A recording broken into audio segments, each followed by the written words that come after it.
Week 9 in the books. Where does the time go, fellas? I can't believe we're already into double digits. It's crazy. We'll get into it like we always do. Predictions 4-1. Chase, you boned me with being the only game I got wrong. Your team did not show up this week. Ford's team showed up big time. Ford, that was a much needed win. You, instead of being at 2-7 and 2 games back on Chase, who I think, looking at the team rosters right now, if anyone's going to get last place outside of Ford, it's probably going to be Chase. That was a massive game for you. That was a must win, and you got it. Congratulations to you. But yes, we'll transition over to the standings a little bit. Standings. I already mentioned Caleb alone at the bottom at 2-7. Marvin Harrison Jr. maybe looks competent. We got 3 teams at 3-6 with Ford, Chase, and Sam. We have 1 team at 4-5 with Derek. 1 team at 5-4 with me. 2 teams at 5-3-1. Those are Gilliam and Ben. Najee Nation at 6-3, and then Steele with a 2-game lead on everyone, alone at the top. Not only does he have a 2-game lead on everyone, he has about 160 points more scored than the next person too. So it's all Steele's league. We're just basically doing this for the coveted 3rd place trophy. But we'll get into it like we always do. Let's get into the recap, fellas, shall we? Matchup 1 are 2-6 off, Sam and Caleb. Sam dominates this week, 198-127. Winner of the week, Sam. Congratulations. Your team is on the up and up after starting, I believe, 0-6, 3 in a row. And I don't think it's a coincidence. That's when you got Rashee Rice back. But where did it all go right? Jackson Dart has been a fantastic waiver wire pickup for you. Since he's came into the league, QB3 in the past few games. That's pretty crazy. CMC with 34, Devontae Adams with 23, Brock Bowers with 43 points, Rashee Rice with 18, Tyrone Tracy and Bam Knight both disappointed a little bit with 6 points, Lion Z with 9, Michael Badgley with 12. Sam left a lot of points on the bench too. That's the crazy thing. Regal Dowdle with 28, Juwan Jennings with 14, Rashid Shaheed with 11, B-Rob even with 11 on the bench, and then Ted with 8 points too. So he could have had more points, but it really didn't matter. He was winner of the week. It's just he could have broken 200 in the second team this year. On Caleb's side of the matchup, silver lining, Marvin Harrison Jr., best game of the year, 22.6 points. DJ Moore with his best game of the year, 22.98 points. Everyone else is pretty mad. A-Kane with 16 on Thursday night against the Ravens. Gadsden with 11 points. Mahomes with only 10. And then everyone else single digits. Or Dicker got 10, but Gibbs only with 5. Lad McConkey with 9. Kyle Pitts with 7. Yeah, that's tough sledding for sure. I don't believe. Caleb was bottom half in scoring. I was looking at the top of the field right now, so it was like kind of a high-ish scoring across the league outside of Gilliam, which I'll get into in the next matchup, but tough one for Caleb for sure. There were a couple teams you could have got a win from this week. He did not match up against one of them, obviously going against the winner of the week. Sam rolls 3-6, 7th place, 1 game outside of playoffs at this point, and then Caleb is alone at the bottom at 2-7 in 10th place. Matchup 2, Chris and Ben 144-89. So this was not close in the slightest, but a 50-ish point victory for Ben. Before I get into it, you guys are wild for not letting Chris get Blake Corum back on his team. Like, that was crazy. I really didn't think that was going to be an issue, but as a commissioner that upholds the integrity of this league, I'm glad I brought it up to the chat instead of just doing it. That's what makes a commissioner have high integrity, is discussing those things, but you guys are wild for not letting him get Blake Corum back. It obviously wouldn't have made a difference, but we held to our principles, and you guys can all have that. On Chris's side of the matchup, what went wrong? Rome Odunze. That's the biggest thing. 0 points and a 47-point win where basically everyone got in the fun, and Caleb Williams had 40 points. Rome Odunze did not catch a single pass. And I will say, Chris was trying to get me to trade him Jalen Warren straight up for Rome Odunze right before this game, and thank the heavens I didn't do that one. Am I right, guys? But yes, Rome Odunze with 0 burger. Real rough week for Chris. George Kittle only scores 6 points. Tucker Kraft tears his ACL. He's done for the year. Diggs was fine with 12. Jamar was fine with 17. Dak was just okay with 15. It's looking rough for Chris, who now has Dak on bye this upcoming week. He's going to have to hit the waiver wires for a QB. Hopefully get some guys back off of injury. He'd been missing Bucky, A.J. Brown, and then Brees was on bye as well. So tough sledding for sure this week from Chris. His voodoo magic may be running low. On Ben's side of it, 144. Real solid performance from him. Good for the second highest scorer this week. Yeah, second highest scorer in the league this week. Justin Herbert with 27, Josh Jacobs with 20, ETN with 16, Amon-Ra with 18, Waddle with 14, Juwan Johnson scored 12, Romeo Dubes with 16, Olave was just fine with 8. Patriots defense a little disappointing, then Bucker only with 7. So he didn't leave any points on the bench. Most of his guys were on bye or injured this week, so good on Ben. But yeah, real solid performance. 144 points is normally enough to get it done, and that was the case this week. He gets a win, 5-3-1 in third place, and Chris drops to 5-3-1 because, again, they did tie previously, but he drops 5-3-1, sitting in fourth place. Matchup 3, Steele and Derek. Steele squeaks by 135-130. He got a little lucky this week for sure, and I will say, Steele, you were right. You would not have won this game if you hadn't traded for Puka. Puka with 22 points and Javonte only with 7. So that's a 14, 15-point swing right there, and you only won by 5. So, Derek, be mad at Rory if you want to be mad at anyone for this loss. I get why both teams made that trade. I'm not hating on the trade. If I was Rory, that's a haul to get back for Puka. You get back Judkins, Javonte, and Egbuka. Yeah, I think I'd take that too if I were him with the state of his running back room. But that's not what we're here to talk about for this segment. We're talking about Steele and Derek. Steele comes away with the win, 135-130. Who got it done for him? Puka, Lamar, JSN, all over 20. Justin Jefferson was 16. Bijan was 17. Jonathan Taylor was the worst game of the season, 7 points. Jake Ferguson has cooled off significantly since CDs came back, only 8 points, 0 the previous week. Kendrick Bourne obviously was not very good this last week, only 5 points. Packers was just okay. And then Brandon Aubrey missed that 68-yarder. That's a 7-point swing if he makes that instead of misses it. But yeah, Steele comes away with a win. Left some points on the bench with obviously Terrell Jennings was going to outscore Jonathan Taylor. You're a fool if you didn't think that, Steele. Made the right call benching Matt Golden. Good one there. Good on you for that one. Derek's side of it, I mean, why are we starting the Chiefs defense against the Bills? I get that the Chiefs have a good defense, but as a rule of thumb, maybe we don't start someone playing Josh Allen. Like, you're a Steelers fan. I get it. You're not going to start the Steelers D against Daniel Jones, but why are you starting someone against Josh Allen over that? That decision just didn't make any sense to me. I don't think it will, but whatever. It's neither here nor there. Who got it done for Derek this week? Only one guy break 20, and that was Laporta, but he had a bunch of guys that were solid. Genti with 19.9, Chase Brown with 19, Bo Nix with 18, George Pickens was just fine with 13, and Kenneth Walker's been pretty disappointing this year with 8, Khalil Shakir with 11, and Boswell with 10. So 130 is pretty fine. I feel like I say that like once every week. It's like, yeah, it was fine, and it was fine. It wasn't enough to get it done this week. It would have got it done against some other teams. You didn't get the matchup you needed, and you take an L here. And Steele running away with the league, sitting at 8-1, 2 games up on the next closest person, and Derek drops to 4-5. He's still in the playoff picture, but last position in 6th place. Matchup 4, and this was Ford and Chase, 143-110. This was a massive game for both parties. If Chase gets the win here, he's 2 games up on Ford. Pretty good cushion going the last 6 weeks. Unfortunately for him, Ford smokes him, 33-point win.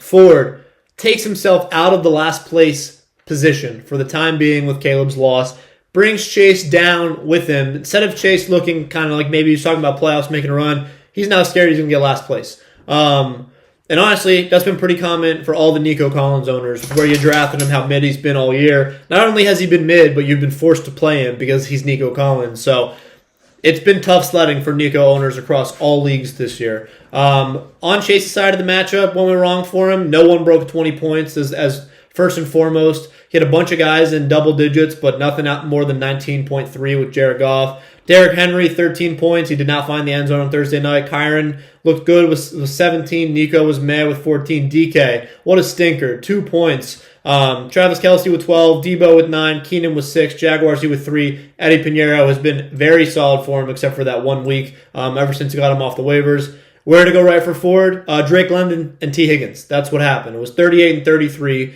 That's a lot of points between two guys. You score 71 points between two receivers, you're in good shape to win. Ford does lose Jaden Daniels, probably for the regular season. I know the fracture came back negative, but by the time his elbow is ready to be okay, the commie season's going to be done. So that's a pretty tough sledding for Ford. That is a bummer. I know I give you a lot of shtick for being a commies fan and JD5 and all that stuff, but that is a bummer. He is a lot of fun to watch. The league is more fun, especially when we're forced to watch the commies on primetime with him in the game. So that sucks a lot, both for commies viewing purposes and for fantasy. Vidal came crashing back down to earth after a couple good weeks. That Titans-Chargers game was just really weird. The Titans scored some special teams touchdowns. Joe Alt got hurt. The Chargers offense didn't seem to get into a flow the entire game. It was a weird game. Mark Andrews scored twice on Thursday Night Football. Woody Marks, his second 2.7 points performance of the year. Not great. Ramsey with 10. Tyler Loop disappointed on Thursday night, only 4 points. That was a bummer to watch. I had him in another league. And then Wandale was fine with 13. But Ford, much needed win. A gritty win for sure. Traded for J.K. Dobbins, gave up Quinshon Judkins. We all know how I feel about that. I get why he chose that trade over mine with Dobbins and Harvey. I was lowballing him. I didn't really have a lot to give up, but he gets the win. It didn't matter. He could have just done nothing and been fine. But Ford gets the win. 143 to 110 out of last place, brings Chase down to 3-6 with him. They're sitting at Chase in 8th and Ford in 9th. Matchup 5. Me and Najee Nation, I come away with a resounding victory, 142 to 114, almost 30 points. And Rory, our dear friend Rory, decided basically to throw in the towel on this week. With Justice Hill getting 3 points, Zay Flower 11 points on Thursday Night Football, Saquon on bye. He basically just like, you know what, let me go get some depth. We're moving on the next week. Even if he would have held on to Puka, it wouldn't have mattered. I still would have won, so I think Rory did make the correct decision, as much shtick as I like to give him. But Javonte Williams, Quinshon, and Egbuka, that is a haul for Puka. I think I make that too if I am Rory. Who got it done for him? The guys that were left, Josh Allen with 28, Pittman with all those garbage time points with 20. Cortland Sutton caught one pass, was a 30-yard touchdown. Hawkinson with 9 was just okay. Javonte was just okay on Monday Night Football in the game that no one could watch because YouTube TV. Thank you, Disney. And then Kaimi Fairbairn was his third highest scorer, 17 points. If you recall, that is the kicker that I put a claim in for, and Rory got him instead of me. So that was really annoying. But it didn't matter because I won by almost 30. Who got it done for me?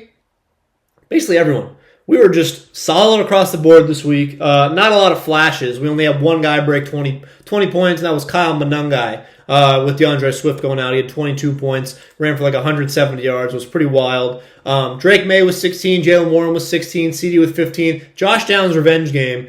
He knew, Rory had him in earlier in the year, said, you're not good enough to cut it on Najee Nation. I said, Joshy, buddy, don't worry about it. We'll take you here, and we'll give you an opportunity to show him how wrong he was. And boy, did he. 15.7 points, outscored Cortland Sutton and Kayshon Boutte combined. Tough one for our friend Rory. Trey McBride with 16 points, getting the end zone. I'm so happy he has a quarterback that can see over the line now. James Cook with 13. Tyler Warren a little bit disappointing with 7. Chargers D and Jason Myers well with 9 points. So it was a good win. I think we were 4th in scoring. It would have sucked if we played either Ford or Ben, who would have outscored me by 1 and 2, respectively. But we got Najee Nation this week. We had the matchups circled on the calendar after he beat us earlier in the year. We come back, we get our revenge, and we're primed to make a good playoff push. We're sitting 5-4 right now, which I think is a respectable record. 5th place. That's all we can. We're in the playoff picture right now. We're in the picture, and Rory drops to 6-3, sitting in 2nd place. And that's last week. Before we move on to predictions for this upcoming week, we have to hear from our winner and loser of the week, as always. First, our loser of the week, Chris. I think it's fitting. You were loser of the week. You had to make a video this week after all the controversy you stirred up. What do you have to say, my friend? What up, fellas? I know you guys missed me. First time making a video this season. Unfortunately happens to be loser of the week instead of winner of the week, but can't say we didn't see it coming. I had 5 starters out and started Tajee Spears and Devin Singletary. thanks to you guys, I got 2 points, 2 more points out of Singletary than I would have from Blake Corum. So excellent management on my end. Still didn't break 90 points. Ended with 89. I was looking across the board Sunday evening, and I was like, kind of accepted the fact that it was probably going to be me. Tucker Kraft, torn ACL, brutal. Adunze, goose egg. Jamar Chase put up 17. That was like the only piece that did well. Do have the number 1 receiver in Jamar. Do have the number 1 defense in the Seahawks. So we'll see where it goes. I think I play Chase this week. There was a week or there like in the middle where I was kind of like, maybe I have a shot, but I just don't think I have enough firepower. So we're just gonna go week by week, cross our fingers, see what happens. Hopefully you guys won't see me here next week. That's all I got. Yeah, so our reigning champs, first video, Devin Singletary got 2 more points to Blake Corum, so really, you guys helped him out. That's our loser of the week. Very rough week for Chris. His team's very banged up. And before we move on, let's hear from our winner of the week, Sam. I'm sure you have a lot you want to get off your chest. You got some things you want to say to the league. Let's hear it. Very well spoken. Thank you, Sam. And that brings us to this week. Let's get into our matchups, shall we? Our first one, Najee Nation and next year's champion. They come in both projected for 139 points. Najee Nation's looking refreshed, and I did play basketball with Rory this morning, and he said I better have some nice things to say about his team. He's been upset that I've been trashing Najee Nation for the past few weeks. It doesn't matter that he's 1-3 over his last 4 weeks. He doesn't like what I've been saying about him. His team's looking refreshed. I'll say, if you are going to trade away Puka, the haul that he got for it, I think makes sense. I think Steele, the greed he displayed is what they talk about in the Bible. Because I think he did what Chase did, and he forgot that we have a second flex. He just doesn't have a second flex. It's just going to be a waiver wire guy for the rest of the year. But we're not talking about Steele right now. We're talking about Rory and Ben. Rory, not really, a little bit affected by buys. Javonte is on buys, newly acquired Javonte, no one else. But obviously a running back room of Saquon and Quinshon is much better than what he was rocking last week with Justice Hill and Javonte. Josh Allen against Miami, that's a very favorable matchup for him. Zay Flowers, Pittman, Kincaid, Colton Sutton, Igbuka, Broncos D is great. He does have Fairbairn in right now, who is injured. They did rule him out, so I'm assuming he was eventually going to see it, but I picked him up in another league this morning, then they ruled him out. So that's tough sledding for Rory. Fairbairn has honestly been one of his best players over the past couple weeks. He's basically been an extra running back for him. On Ben's side of the matchup, not a single person banged up on his team in the starting lineup. He does get Garrett Wilson back if he chooses to plug him in. He's projected for a few more points than Romeo Dubes. Right now he has a Patriots defense in going against Tampa Bay. I'd be surprised if he keeps that matchup in. I wouldn't want to play a defense, honestly, from that matchup at all. Both those offenses are pretty high-powered. He gets Goddard back from bye. Waddle, Amon-Ra is probably going to have 35 points by himself this week against the Commanders. They do not do well against slot receivers, is what I was reading on Twitter, or X the Everything app, as some people like to call it. So that's going to be some tough sledding for Rory to go up against. Jacobs, Etienne, Herbert. I think I mentioned it a couple times, but obviously I think the Chargers as a whole take a pretty big hit. With Joe Alt going down. So we'll see how that goes. I'm pretty sure Ben drafted like 4 QBs and Herbert's the last one standing. This is a good matchup. You know, they're projected to be within a point of each other. I am curious who Rory's going to pick up for his kicker with Fairbairn going down, just because I had to make a decision, and I'm just curious what he's going to do.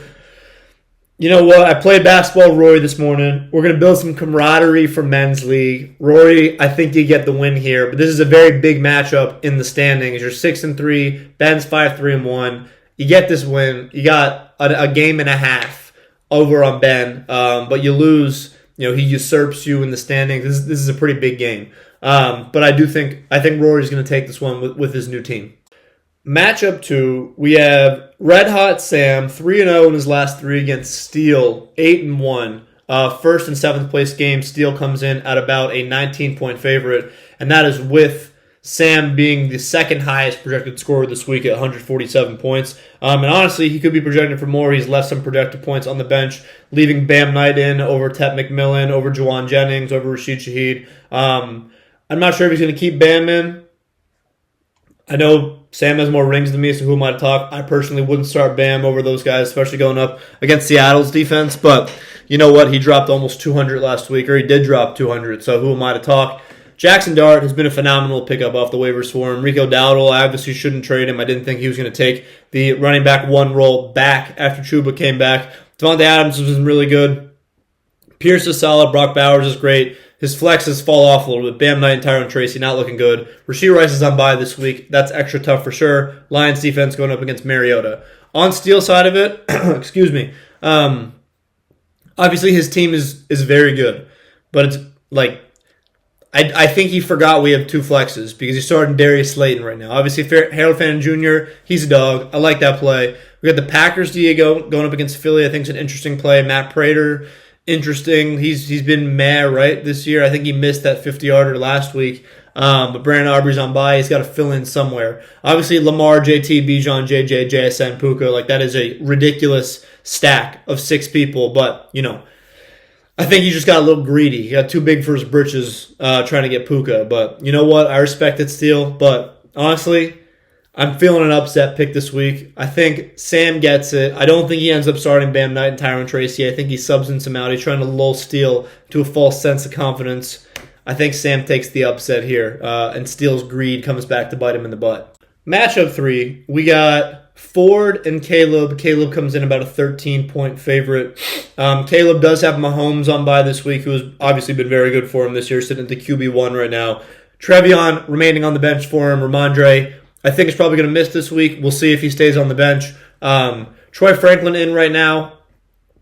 I don't like playing Thursday Night Football, guys, because it never seems to work out for me, and then I just stare at the points for 3 days straight. That's just a personal preference. Marvin Harrison Jr. looking good. Ladd has been decent. A-Kane's been good. Gibbs has been pretty hit or miss, but hit for the most part. Caleb obviously looked great last week with like 40 points. DJ Moore, we'll see, right? I haven't been super high on DJ Moore, but he did look good last week. Cooper Kupp, I feel like you can drop at this point, honestly. He hasn't done anything all year, and then, you know, we'll see what happens, right? Going with the Texans D against Jacksonville. Texans D's been very solid all year. I can't remember if I said it. These two teams have played previously. Week 2, Ford won by a score of 128 to 118.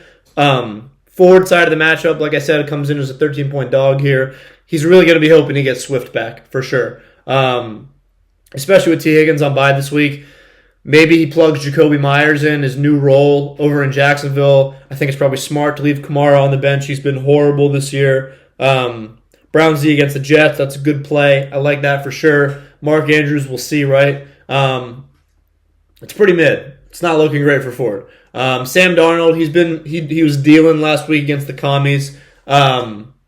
Vidal, we'll see, right? I've talked about Joe Alt a few times. I think Vidal's value probably takes the biggest hit out of everyone on the Chargers with Joe Alt being gone, and then Dobbins, pretty meh, right? And then we got Woody Marks rounding out. I think Chubb didn't practice today. I'm not sure if it's one of those, dude's days. He's resting. He doesn't really need to play. But I will say this is a massive matchup for last place. We got the 9th and 10th place right here. Caleb's game back. If he does beat Ford, he will overtake him for 9th place because of the point 4 on the season. Caleb scored more than Ford. I'm actually not 100% sure of that, but just by being tuned into the league, that's my educated guess. If I'm wrong, Ford, feel free to yell at me. You have my permission to call me a fool. But I do think Caleb has scored more than him throughout the course of this league, or for this season at least. I think it's going to be Caleb. I know he's got 2 Chargers players. Marvin Harrison Jr. starting to look good. Jameer is probably going to score twice this weekend. A-Kane's looked really good this year. I think Ford right now, I'm looking at his lineup, and the only guy that really inflicts fear in me is Drake London, and we'll see what happens with Sauce Gardner matching up against him this week. But Browns D, I do think was a good play for it. I like that one, but I do think Caleb takes this one. Matchup 4, we got Chase and Chris, 135 to 133. Chase comes in at about a 2-point favorite. Chase sitting at 3-6. Chris sitting at 5-3-1. These two teams did play previously in week 2. Chris won by a score of 137 to 104. Chris's team is real banged up. I'm sure he knows it. If you look at his team, obviously Bucky hasn't played in weeks. He didn't practice today. They said, he was running around, no contact yet still. So he's running, but no contact. I know as a football player, I never played football, but there is a lot of contact in that sport, so that's not really what you want out of a running back. Jamar Chase on bye this week is obviously very tough. Dak on bye this week is tough as well. Seahawks D has been very solid. Defense 1 on the year, as he mentioned in his video. Jake Bates, Rory dropped him. He's got him. Addison, we'll see. I think he was just okay with McCarthy at the helm last week, but obviously with Jamar on bye, Ramondre is probably not going to play. You don't really have anyone else you can turn to. Rome with the zero burger didn't practice again on Wednesday, but I'm sure he's going to end up playing. We'll see if that ends up being a good thing. He gets A.J. Brown back off of his bye week and the injury the week before, I think. I'm actually not sure if he practiced today. I'm assuming he did. Breece Hall, I hate the matchup for Breece Hall this week. He wanted to be traded to Kansas City. They didn't trade him, and now he goes against probably the best defense in the NFL with Cleveland. It's not great. The cards are not in Chris's favor this week. His voodoo magic has run out rapidly. He's lost his last 3. Chase, 3-6. Jalen, he gets back from bye. Derrick Henry against Minnesota. Kyron's good. Nico obviously takes a big hit. Not a big hit because CJ hasn't been good, but he takes a hit to his value with Davis Mills at the helm this week. Theo Johnson, the waiver wire pickup, the tight end in New York, who has probably the worst hands for a tight end I've seen since Evan Ingram when he was in New York, honestly. Fat Debo, Keenan Allen rounding it out. Bills D against Miami, I think that's a good play, Chase. And then Pinheiro has been very solid for a kicker, too. We'll see. I bet he ends up subbing DK in. I think he rage benched him after his 2 points last week, but I would bet that he subs DK in. Probably for Keenan with how banged up the Chargers have been. But again, not my team. Just what I would think he's going to end up doing. And I look into these matchups and I don't ever think I'm going to pick Chase to win at this juncture because his team has not looked great over the past few weeks. But I look at Chris's team, and it's real banged up. Breece Hall's got a horrible matchup. Odunze didn't look good last week. J.J. McCarthy, we'll see about that. And Jamar's on bye. So I think it's just a whirlwind of poop for Chris this week, and I think Chase probably gets the win here. In matchup 5, me and my son, I come in at about a 17-point favorite this week. We did play in week 1. I won 119-100. Thank you, Derek. And I did change my lineup to Derek set your lineup. You guys know I basically have to text Derek every week to set his lineup, and now he's playing me this week, so he literally has to see that if he owns the app and opens it. So we're just getting that out of the way right here. We're bummed for me because CD is on bye this week, unfortunately, but the byes I think probably end up being a little bit in my favor with him losing Pickens and Chase Brown this week, who's looked pretty good over the past few. On my side of the matchup, we're super excited about the Bills playing Miami because their run defense is atrocious, but James Cook didn't practice today with a foot and ankle injury. Never good when 2 things pop up on that report. Drake May's my GOAT. Obviously, I say it every week. I'll say it again. Jalen Warren's been super solid. Trey McBride's been awesome, especially since Jacoby's he's the tight end 1 on the year. Tyler Warren's been really good. Josh Downs has found the end zone the last 4 weeks. He's been really good too. We'll see. We got some lineup decisions to make this week with Kyle Monangai. Maybe we plug him in over Dave Montgomery if Swift misses some time. He's definitely in the lineup for sure. We got some decisions we're going to have to make, fellas. But we got the Panthers D going up against the Saints. A little annoyed because the guy I'm playing in my other league did the same thing. And so now I'm frankly a little ticked off about that. And then Jason Myers, at this point, we're hoping for 8 to 10 points from our kicker. We'll be happy. We've had a bunch of weeks. It didn't work out for us. We hate the kicker position. I've said it before. I should have got rid of it last year, but I didn't, and I have to live with that. We're gonna take me all day against my son. Got to, especially with Pickens and Chase Brown on bye. Gotta take me. But Derek, I'm glad you set your lineup. I didn't need to text you. I just had to make my team name reminding you. So I think that wraps me. I think that about all wraps me for the week. As always, make some trades. Sam, give me back Rico Dowdle, please. I really much would like to have him. I should have kept him. Other than that, have a great week, everyone. Thank you all for watching. Go Pats, baby.